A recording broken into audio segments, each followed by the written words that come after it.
بھارتی ریاست گجرات کی مختلف عدالتوں کو بم دھماکوں کی دھمکیاں موصول ہونے پر جس کے بعد عدالتی کارروائیاں معطل کر دی گئی ہیں اور تمام عمارتیں خالی کروا لی گئی ہیں۔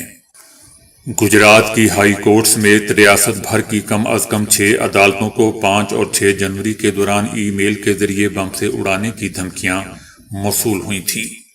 دھمکیاں موصول ہونے کے بعد سیکیورٹی ہائی الرٹ کر دی گئی ہے اور عدالتی کارروائیاں عارضی طور پر معطل کر دی گئیں اور عمارتیں خالی۔ پولیس کی ٹیموں نے عدالتوں کی مکمل تلاشی لی ہے۔ حکومت کا کہنا ہے کہ تاحال کوئی مشکوک شے برآمد نہیں ہوئی۔ سیکیورٹی ابھی بھی سخت رکھی گئی ہے۔ D G S P R lieutenant general Ahmed Sharif Chaudhry کا کہنا ہے کہ گزشتہ سال تخریب کاری کے 80% واقعات خیبر پختونخوا میں ہوئے۔ اس کی وجہ یہ ہے کہ وہاں تخریب کاروں کو سازگار سیاسی ماحول فراہم کیا جاتا ہے۔ لیفٹیننٹ جنرل احمد شریف چودھری کا کہنا تھا کہ گزشتہ سال ملک بھر میں مجموعی طور پر 27 خودکش حملے ہوئے، جن میں سے 16 خیبر پختونخوا میں رپورٹ ہوئے۔ ان حملوں میں 2 حملے خواتین کی جانب سے بھی کیے گئے۔ ان کا کہنا تھا کہ سیکیورٹی فورسز کی حکمت عملی اور آپریشن کی بدولت تخریب کاروں کے خلاف کارروائیاں پہلے سے کہیں زیادہ مؤثر ہو رہی ہیں۔ 5 سال پہلے صورتحال یہ تھی کہ ایک تخریب کار کے مارے جانے پر 3 شہادتیں ہو رہی تھیں، جبکہ اب یہ تناسب بدل چکا ہے اور ایک شہادت کے مقابلے میں 2 سے زیادہ تخریب کار مارے جا رہے ہیں۔ D G S P R کا کہنا تھا کہ فتنۃ الخوارج اور فتنۃ الہندوستان کا گٹھ جوڑ افغانستان میں ہے۔ تمام تخریب کار تنظیمیں افغانستان سے کام کر رہی ہیں، ان کی وہاں پرورش کی جا رہی ہے۔ گزشتہ سال اکتوبر میں پاک افغان سرحد پر کشیدگی اسی وجہ سے ہوئی تھی۔ ان کا کہنا تھا کہ امریکہ کا چھوڑا گیا ساز و سامان افغان طالبان کے لیے دستیاب ہے اور بلیک مارکیٹنگ کے ذریعے مختلف تخریب کار تنظیموں تک جا پہنچا ہے۔ D G S P R نے سخت الفاظ استعمال کرتے ہوئے کہا کہ تخریب کاروں کا دین سے کوئی تعلق نہیں، انہیں ختم کرنا ہوگا اور ان کے خلاف کارروائی ناگزیر ہے۔ تخریب کاروں سے نمٹنے کے لیے خود کو مسلح کرنا ہوگا، تربیت حاصل کرنا ہوگی، درست ٹیکنالوجی اپنانا ہوگی، بیانیہ تشکیل دینا ہوگا اور قوم کو ساتھ لے کر چلنا ہوگا۔ D G S P R کا یہ بھی کہنا تھا کہ تخریب کاری کے خلاف جنگ میں سیاسی جماعتوں، خاص طور پر خیبر پختونخوا کی D G S P R کا کہنا تھا کہ پوری قوم اور سیکیورٹی فورسز تخریب کاری کے خلاف جنگ میں قربانیاں دے رہی ہے اور ایک صوبے کی حکومت یعنی خیبر پختونخوا کی حکومت کہتی ہے کہ ہم وہاں آپریشن نہیں ہونے دیں گے۔ تو کیا یہ لوگ چاہتے ہیں کہ جس طرح سوات میں ان تخریب کاروں نے ہزاروں افراد کو شہید کیا، یہ دوبارہ سے ایسا ہی تخریب کاری کا ماحول پیدا کر دیں؟ ان کا کہنا تھا کہ ایک جماعت کا بیانیہ کھل کر سامنے آ چکا ہے۔ دوستو، ان کا پاکستان تحریک انصاف کی طرف اشارہ تھا۔ D G S P R کا کہنا تھا کہ ان لوگوں کا بیانیہ کھل کر سامنے آ گیا ہے۔ ان لوگوں کے پاس وہی پرانا سیاسی بیانیہ ہے۔ اگر ان سے کوئی 2 سے 3 سوال کر لے تو ان کے پاس کوئی جواب نہیں ہوتا۔ یہ فتنۃ الخوارج کا منظور نظر بننا چاہتے ہیں۔ D G S P R کا یہ بھی کہنا تھا کہ وزیر اعلیٰ خیبر پختونخوا فرما رہے ہیں کہ افغانستان ہماری مدد کرے، یہ فرما رہے ہیں کہ کابل ہماری سیکیورٹی گارنٹی دے۔ یہ کون سی تسکین کی پالیسی ہے؟ یہ ایک مضحکہ خیز پالیسی ہے کہ آپ افغانستان سے کہتے ہو کہ ہماری مدد کریں۔ وزیر اعلیٰ کے بھی ایک مضحکہ خیز بات کر رہا ہے۔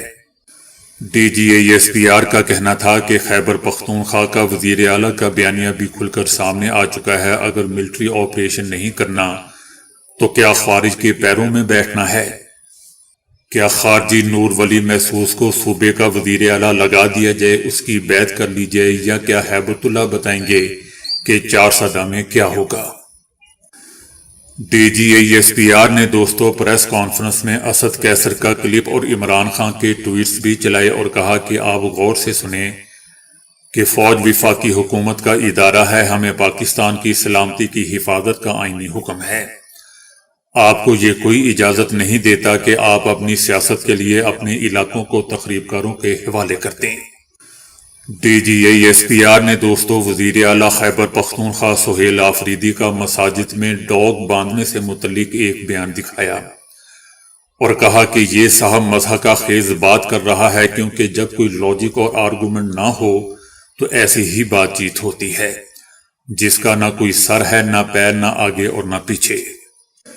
D G A S P R کا کہنا تھا کہ یہ لوگ کہتے ہیں کہ ہم مرنے کے لیے تیار نہیں ہیں، ہم کھڑے نہیں ہوں گے، ہم تخریب کاروں کے ساتھ جا ملیں گے۔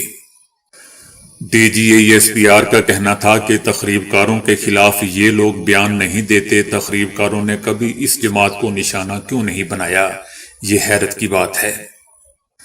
D G A S P R کا دوستو آخر میں کہنا تھا کہ تخریب کار کا کوئی رنگ یا شیڈ نہیں ہوتا، ہمیں کسی تخریب کار سے کوئی ہمدردی نہیں۔ تخریب کاروں کا ایک باپ افغان طالبان ہے، ہم حق پر ہیں اور حق کو غالب ہی آنا ہے، ہمیں تخریب کاری کے خلاف جنگ لڑنے پر فخر ہے۔ آذربائیجان نے کہا ہے کہ ان کا ملک اپنی سرحدوں سے باہر بشمول غزہ کسی بھی امن مشن میں فوجی دستہ بھیجنے کا کوئی ارادہ نہیں رکھتا۔ آذربائیجان کا کہنا تھا کہ ہم نے 20 سے زائد سوالات پر مشتمل ایک سوال نامہ تیار کر کے امریکی حکام کو دیا ہے، تاہم امن فورس میں شرکت کا کوئی منصوبہ زیر غور نہیں ہے۔ میں آذربائیجان سے باہر کسی بھی قسم کی عسکری کارروائی میں شرکت پر غور نہیں کر رہا، ایسا دوستو آذربائیجان کے صدر کا کہنا تھا۔ اس سے پہلے بھی آذربائیجان کی حکومت نے کہا تھا کہ جب تک اسرائیل اور حماس کے درمیان لڑائی مکمل طور پر بند نہیں ہو جاتی، آذربائیجان ایسی کسی کارروائی کے لیے فوج فراہم نہیں کر سکتا۔ فلسطین کا برطانیہ میں دوستو سفارت خانہ کھل گیا ہے۔ لندن میں فلسطینی سفارت خانے کا کھلنا تاریخی اور یادگار لمحہ ہے۔ لندن میں سفارت خانہ فلسطینی شناخت، عالمی پہچان اور خود مختاری کی علامت ہے۔ برطانوی میڈیا کا کہنا ہے کہ برطانیہ نے ستمبر 2025 میں فلسطینی ریاست کو تسلیم کر لیا تھا۔ فلسطینی سفارت خانے کی عمارت پہلے فلسطینی مشن تھی، فلسطینی مشن کی عمارت اپ گریڈ ہو کر سفارت خانہ بن چکی ہے۔ دوستو یاد رہے کہ گزشتہ ماہ کچھ نقاب پوش افراد نے اسرائیلی جھنڈے لہرا کر اس عمارت کو نقصان بھی پہنچایا تھا۔ لیفٹیننٹ جنرل احمد شریف چودھری کا کہنا ہے کہ ہندوستان کے آپریشن سندور کی کالک ابھی تک اس کے منہ سے نہیں جا رہی۔ D G A S P R کا کہنا تھا کہ گزشتہ سال مئی میں مارکہ حق اور اکتوبر میں افغان سرحد پر جھڑپیں ہوئی، دنیا نے دیکھا کہ مارکہ حق میں ہندوستان کا منہ کالا کیا گیا، جو بہت ضروری تھا۔ بھارت نے مارکہ حق کے بعد تخریب کاری کو خوب ہوا دی۔ اکتوبر 2025 میں تخریب کاروں پر پاک افغان بارڈر پر حملے کیے گئے۔ گھنٹوں میں درجنوں افغان پوسٹوں کو صفحہ ہستی سے مٹا دیا گیا۔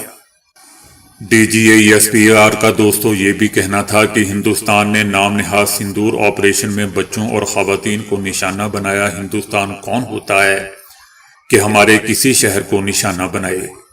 یہ حق ہندوستان کو کسی نے نہیں دیا کہ وہ پاکستان کے کسی شہری یا انفراسٹرکچر کو نقصان پہنچائے۔ ہندوستان کے آپریشن سندور کی کالک ابھی تک اس کے منہ سے نہیں جا رہی۔